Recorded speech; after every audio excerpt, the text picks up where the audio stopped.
Welcome to the show once again, one of my dearest friends, Isa, honey. How are you doing today, girl? I am feeling awesome and I am so excited to be here today to share and share and share Mm, mm, about, mm, mm. yeah. Well, we're talking about really how we could stay ageless, but most particularly, how do we stay ageless within our pelvic health? Because we know how important that gets. And I know a lot of women just think it just after a certain age, it all just kind of falls apart.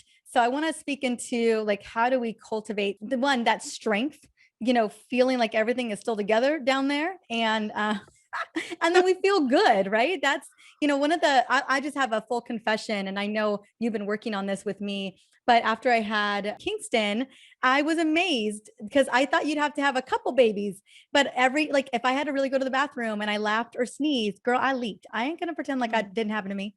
And I was like, what? Like, you don't have to be 50 or 40 for this to happen, although I was 40. And so, I can imagine like this is happening for millions upon millions of, I'm not the only one. There are Hmm. women on my street where this is happening to them. No, it's so true. And the thing is that, because of the media, because of everything that we've been indoctrinated into thinking about our health and aging, we start to believe that it's okay. It's just a little pee.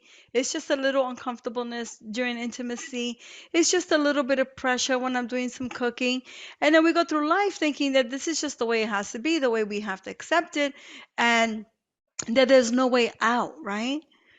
Unless you subject yourself to some sort of medication or under the knife or Yeah, eh, surgery. Yeah. surgery, which how many women do that? I mean, in my community, I have a huge community, and I can't tell you how many women come to me and say, I wish I had known this information before before I did all these other interventions. And I'm like, well, the point is now we're here, right? So what are we going to do moving forward? That's the hope too, is that even if you did do other interventions and you're listening today, there is still more that you can do to really preserve and strengthen and protect your pelvic floor, which, as you're going to explain in a second too, is so critical to our overall core and well-being.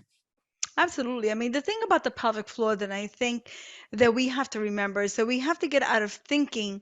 I call it like, the vagina thinking that the pelvic floor is just the vagina, right? So we think, oh, that's all that it is.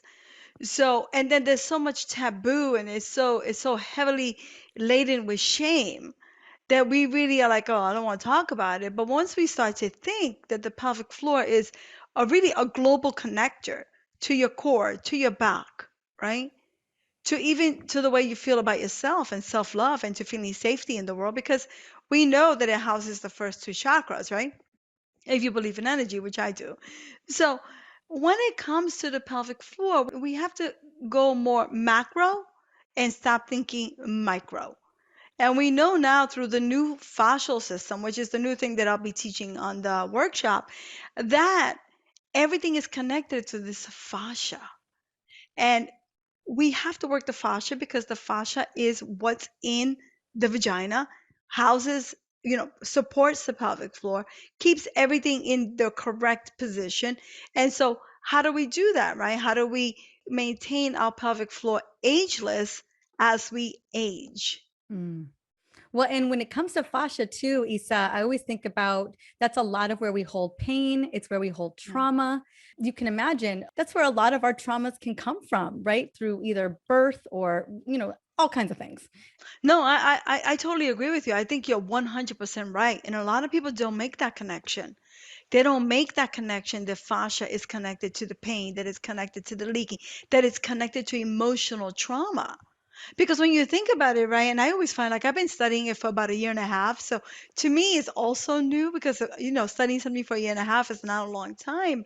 But when you think about that, it interconnects everything in your body, then that isn't that the wisdom? Isn't that what I believe sometimes where intuition lives, right? In that system. So the pelvic floor has all that fascia in it. So it's like a spider web that's like, and it connects to the back, which is why a lot of women with prolapse and hysterectomies or they're going through the change, have severe back pain, right? Because it's Mhm. connected. Or Mhm. sometimes they get the poochy belly Mhm. and they Mhm. think, oh, it's all menopausal.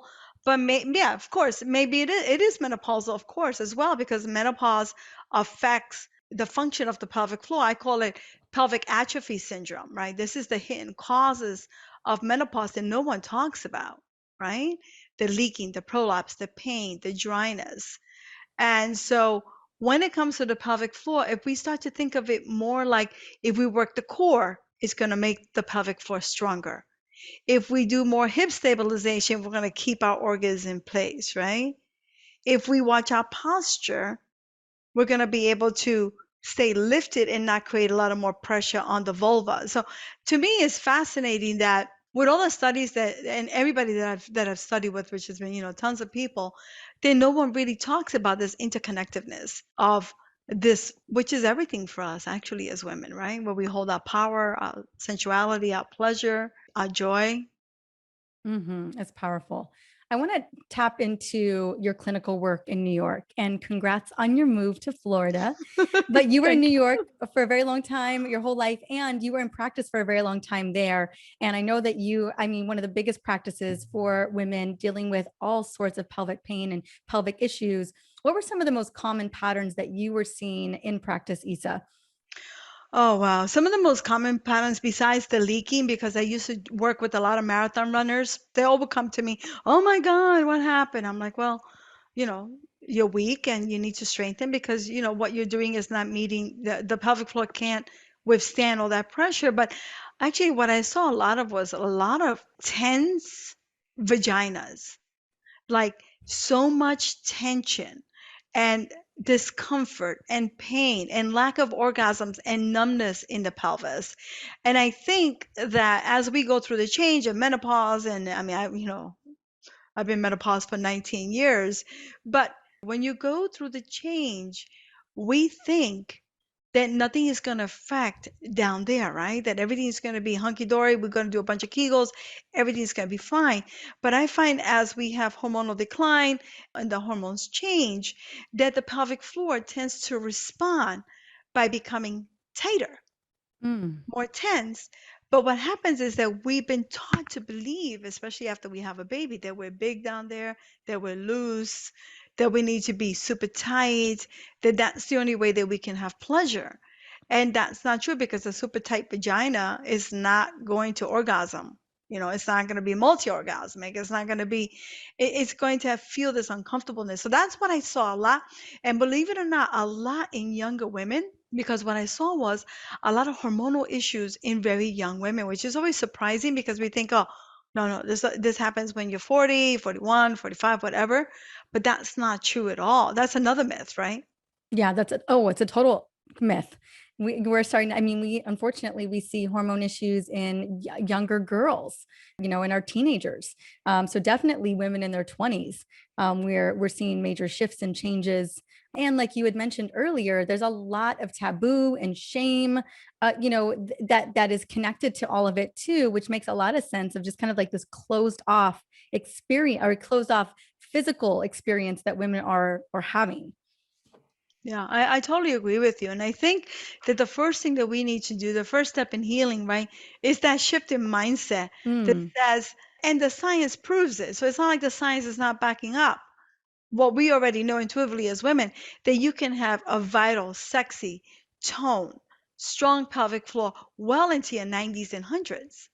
That the pelvic floor is ageless, that it is this dynamic, beautiful, incredible place of profound healing for women, especially when there's been trauma in the pelvis or any adverse experience. So for me it's like once we start to believe as women that we ourselves can remain our vitality as we age, especially in the vagina, everything else is easy after that, because then everything else is doing Kegels or doing reverse Kegels or breath work or core work, all the things I'm going to be teaching in the workshop. But the most important thing is first understanding deep in your heart that you can make this change by deciding that you want to make the change, because it's that easy. So I love this message because I think a lot of women kind of just in the back of their mind inherently are believing that there's just going to be atrophy. There's going to be vaginal atrophy. There's going to be pelvic atrophy. If they haven't already experienced after pregnancy or multiple pregnancies, they're just like, you know what? Those hormones are gone. My protection is gone. It's all kind of downhill from there. That's kind of what we've just been told, just general society. And that is not necessarily true. As you mentioned, our pelvic floor is muscles, it's fascia, dense connective tissue, right? Ligaments. And although we do lose muscle mass as we get older, we can preserve what we have and not overdo it to the point that we've got, like you said, that muscle spasticity, that muscle tightness, where everything doesn't feel good. But no, we have muscles and strength that's working for us. So something to be mindful that yes, some of these things are going to happen, yet we can pivot and we can respond and we can be proactive, even gosh, 30s, especially if you've had a baby. But if you've had any kind of, you just notice a shift, notice changes, like you'd mentioned, pressure, tension, tightness, uncomfortability. These are the things that we should be looking out for that we can proactively make changes to and really protect and stabilize that area for many, many years to come.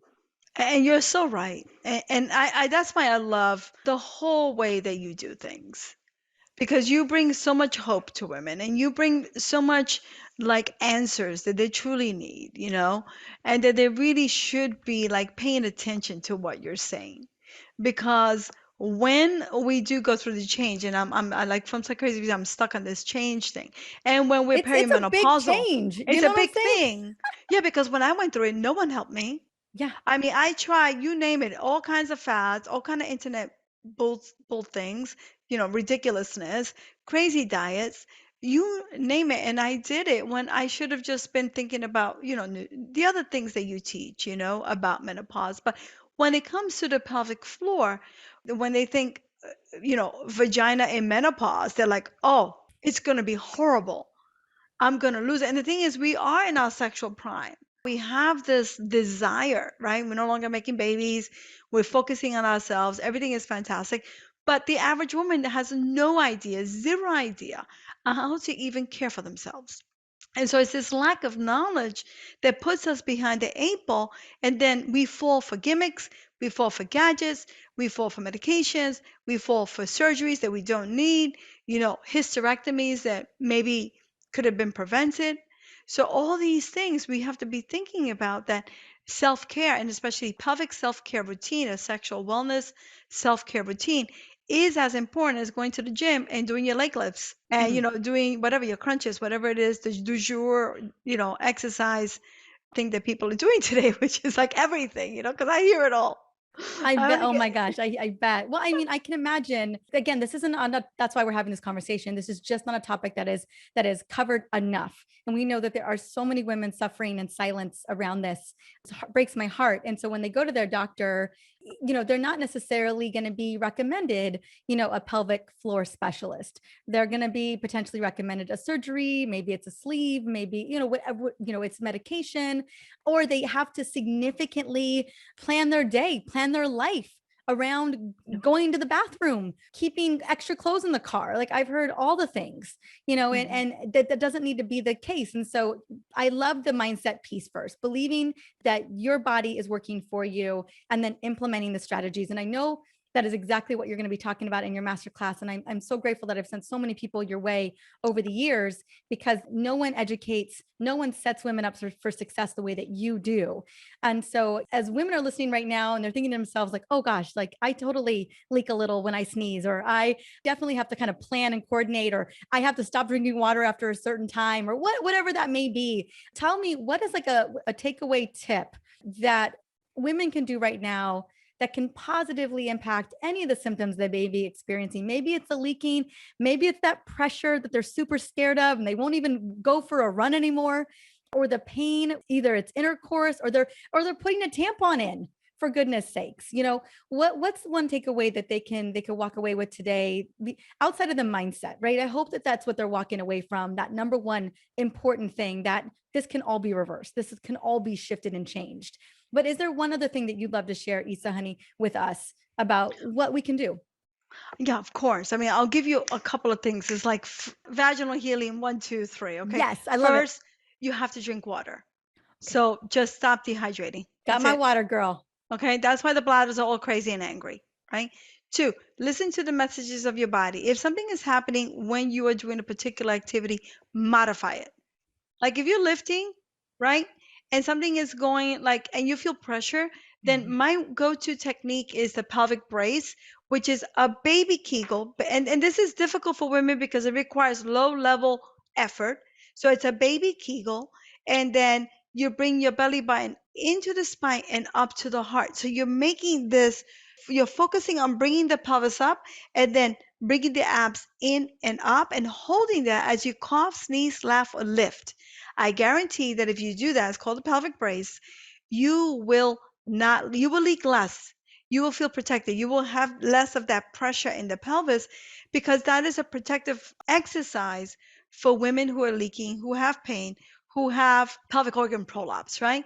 Yeah. With the pain, we have to be careful. Don't engage the vagina too much because, we don't want women with pain doing Kegels. So that's another big tip. And I'm going to cover that in the workshop because a lot of women don't understand that if they're tense, they're tight, then Kegels is not their No, exercise. because it's gonna make it worse. It's Oh, just gonna so much tense and worse. tighten. It's Yeah. gonna make it so much worse. Yeah. You want to set your vagina on fire if it's already, having muscle spasm, just knock out some Kegels, you know?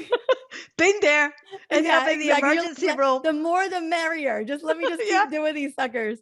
Yeah. Oh, yeah. It can be very painful. And I love that technique, that exercise, because it's stabilizing. And that's Mhm. what we need to be. That's what this is about, is stabilizing this core piece, stabilizing our center. And okay, so I love that. That is powerful. And I was trying to do it while you were I bet we all were. Yeah. I bet everyone's Yeah. like, okay, let me just tuck this and do this, and stabilize. What is it called? Tell me one more time. It's What called was the it called? pelvic brace. The pelvic It's a brace. two-part exercise, Okay. a baby contraction Mm-hmm. and a baby abdominal engagement where you Mm. bring your belly button in, but not just in, because a lot of Like in people and cue that. That would yeah. prolapse you in a minute. You got to go in and up. So you're making that pelvic floor heart connection, Mm-hmm. right? So you're Mm-hmm. incorporating all three chakras and It's connecting powerful. the uterus to the It's heart. powerful. I hope you all It's are doing this very right powerful. now. I'm like, this is legit. I And mean, then I when mean, she shared some secret things with me before, but I've known this a little bit, but man, I feel like I've nailed this little exercise better than and I before. think that this exercise, if you incorporate, it can be a stabilizing exercise, but if you do it as a regular exercise, 10 reps 3 times a day, it's going to help you with the menopause belly, Yeah, yeah. I was gonna right? say the same thing. You can feel the Hmm. the activation of that core. It's so great. Well, and here's the thing: we're all doing all the things. I was just lifting something heavy up my stairs today. I mean, it is what it is. I carry my child for Oh, miles, mhm. miles. Especially when it's me and my husband together, he's like, and we have a stroller. Kingston's like, no, I don't want the stroller. I don't want dad. That's for sure. Mama needs to carry me. Dad can take the stroller. This is my life pretty much every single day. Just carrying and this it's like 23-pound baby. and it's a lot. It's a It's a lot lot. for your body, especially as you're recovering, Mhm. because Yeah. postpartum can last for a long time. People think, oh, 3 months, you're in, you're out, you're done. I'm like, no, who said that? Well, Whoever 6 weeks said is when you get the checkout, right? The check off. Like, oh, you go back to having sex, go back to doing whatever. I'm like, that's crazy. It's crazy. That the 6 week sign off is just insane to me. Yeah, I mean, especially if you haven't addressed this. If I remember just numbness for that? I remember calling you and I'm like, does it ever come back? Does it ever, ever, ever? It did, thank goodness. But and I was, Yeah. I'm so grateful to you because it was because of you that the numbness went away. But yeah, I mean, this is real. Women are numb, they're in pain, they got trauma, they're leaking. Yep. It's everything's trying to get back into position and shape.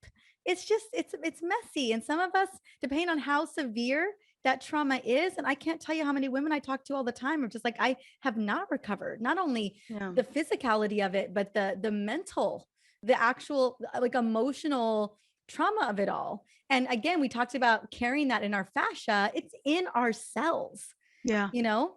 So, It's in the cytoplasm, right? mhm, Like the watery substance of your mhm. body. I believe that it lives there as well, which is why water is so important for women's healing. Mm. Filter water, good water. Good water. Yeah, not crappy Yeah. water for sure. Well, and it just really mindset and really in a lot of grace Yeah. with yourself And in this healing compassion, process and right? compassion. I know how hard we can be on ourselves, especially when we don't think, when society tells us, oh, your body's supposed to bounce back, oh, your body's supposed to do this, oh, your body, is supposed to do this. Either your body's supposed to do the full bounce back, or your body's supposed to just age and degenerate all the way. You know what I'm There's saying? Like, nothing in there's no between. win. There's no winning. Either you better be back to your normal self, or don't worry, in a couple of years, it's all just going to fall apart. Like that's not, these aren't the messages we need. No, there needs to be a revolution, and we're part of it. Yes, we So are. we welcome women to come and hang with us because honestly, the way things are going, we know right now after the last 2.5 years that it just doesn't work anymore. You have to be your own healer. You have to ignite within you your own guru. And you have to keep your word to yourself. Like we will keep our word to everybody else. We'll put everybody first on our list. We're doing everything for the kid, for the mother, blah, blah, blah. But when it comes to us, at the end of the day, we're exhausted, drained. We do nothing for us. So I'm like, take care of you first in the first half of the day while you have all that you can for you. Be selfish. Be Mm-hmm. selfish. Be say this is what I need for me, and don't be afraid to ask for help, and don't be afraid to say I need help. I think that a lot of us really try to do this on our own, whether it's going through menopause, postpartum, all these transitions, and it's just not working for us anymore. It didn't work for me. I No. learned the hard way. Like when I was going through this, I didn't have a podcast and a beautiful community like yours. I didn't have someone like me telling me like a workshop that they can go and you can do and learn stuff. I mean, I went to the school of vagina hard knocks. I don't even know what to call it. Yeah, no, and doctor after doctor after doctor, you talked about the Dr. Road show, The Dr. Rose it's show, yeah. real. It's real. And so, yeah, I think the big takeaway is here. One, we have to become the CEO of our health. We have to own it because ain't nobody here to save us. Like Mhm. it's got to be on us. However, you and I, and all the incredible people I have on the show, like our mission, our goal is to cultivate community, give you the tools. Like you have got the tools of tools, and so that you can then go and implement them. That's what it's all about. Is one, you've got to take that step. You've got to get into the mindset of saying, okay, I'm committed. I'm going to do this for myself. I'm going to do this for my health, and for my, whoever it is, for your family. And then I'm going to find the people. I'm going to find the community. I'm going to find the people. I'm going to find the support so that I can get support walking through this journey. And that's exactly what you're going to be doing in the masterclass. I know your community is incredible. I know that these women are stepping into the unknown. They're stepping into, it's hard to want to heal some of these areas of our body. And I know that with your support and the community, I mean, women who have tried everything, have been told all kinds of crazy stuff, things haven't worked for them, that they finally get what they need. They finally get the community. They finally get people who will listen to them, who hear them, who understand, because they had to advocate them for themselves the way that person did. So if it, at all you are moving into perimenopause and menopause, or you've had pressure or pain or just a little bit of leakage, I'll tell you what, that leakage is going to get worse. Okay, let's just be real. Like if we don't It's nip it in true. the bud, it's just, like we all know what a little symptom feels like, and we know that over time that little symptom becomes something a little bit bigger. And so Isa honey, I know that this is going to go out, I think, a couple days prior to your master class. Is there anything else that I should be shedding light on in terms of what they're going to gain?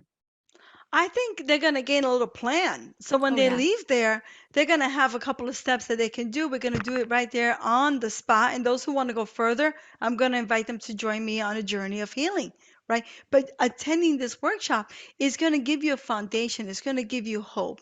And then at the end of the workshop, what I like to do is I like to open it up to a public forum where I just riff on questions. You come, you put a question in the chat, I'm going to answer it. And I'll do that for 2, 3 hours.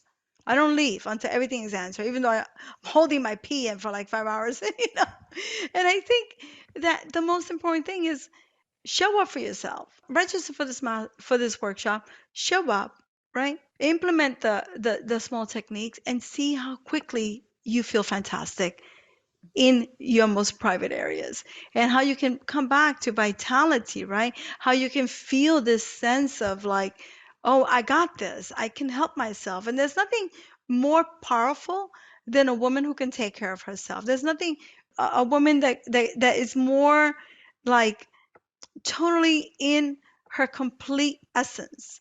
When she knows she comes up against a problem, she knows what to do for herself, and she doesn't have to run around trying to get someone else to come in and save her. Because, like you said, in this story, you save yourself. That's it. And I mean, I learned that even more. I knew this already, but after the last craziness of what everything that we went through, I realized more than ever that the moment is now to go out there and to take back your power. All of it. Mm. All of it. It's not about empowerment. This is about power. I'm not talking empowerment. I'm talking about pure power, Well, which is that's what that area is. it That's what I is. that's what I vaginal health is all about, is just owning that power. And we deserve to do that. We deserve Yeah. to do it. We deserve to have a body that's working for us.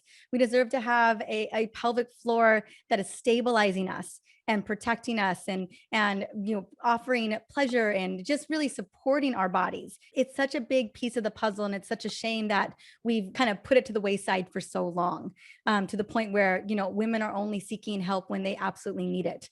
And so I'm so excited to invite everyone to this master class, this workshop, and to get them there. The registration link is going to be inside of the show notes, and there's going to be so many goodies. And like Isa said, you're going to walk away with a plan and wins. I mean, what a win. Like, even today in this episode, the little win of the exercise you gave us, right?